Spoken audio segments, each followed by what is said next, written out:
I hope you can hear me now. We're talking about the issues concerned, Nicholas, that concern the voters, whether it's NHS or the economic stability in the UK or curbing inflation or even illegal immigration. There's a lot that the voters will be looking for from the Labour Party. If they have their reservations against the Conservatives, that is something that the Labour Party will have to work upon now. You're right, of course. Yes, there are people who are predicting that the Labour much in its early days in power, and dissatisfaction will set in because it doesn't really have much spare money. That's the point. Both parties are promising to cut taxes rather than to raise taxes, and the Labour Party needs to do a lot of things that cost, so it won't have the wherewithal to do it. I don't know. Elections are all about making promises, and as we, the people, know, those promises are often not kept. So it remains to be seen. But the expectation from the new expected Labour government is enormous. People are expecting a lot, and they are expecting to put a lot of the things right that you've just listed. So whether they can do that or not, well, we shall see. But the dissatisfaction with the ruling party is such that Labour can hardly do worse. It can only perhaps do better in some of those issues.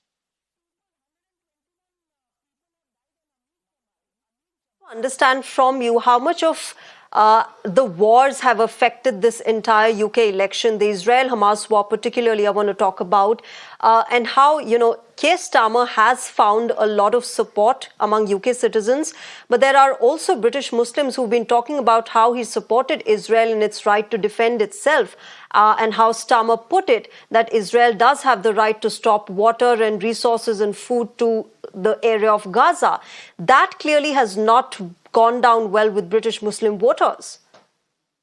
You're right, but it hasn't become a national election issue. It is likely to be an issue in constituencies with a substantial Muslim population, as we saw in the local elections, where Muslims turned away from the Labour Party, and in one case, I think it was Oldham, if I'm remembering correctly, they gave a disappointing result to Labour simply because of its Gaza, or rather pro-Israel policy. So I think we will see a certain amount of that, but it'll only be in a handful of constituencies where Muslim voters are quite decisive. But you're right, there will be varying patterns around the country, and I'd like, if I may, just to mention too, you're portraying this as a Conservative versus Labour contest, and essentially it is. But I think there's a couple of areas where you need to look more closely at the possible result, and one of them is Scotland. Scotland, where Labour are hoping to win back votes from the Scottish National Party. It could be decisive. Because if they don't win those votes back, then they're not going to get nearly the majority that they're hoping for. And the second area, I shouldn't say area, I should say alternative parties. So there's the SNP in Scotland, which is currently the third largest parliament in the lower house, the third largest party in the lower house of the Westminster Parliament. And the fourth largest party is the Liberal Democrat. And I think you need to keep an eye on them, because they will dent the result from either party.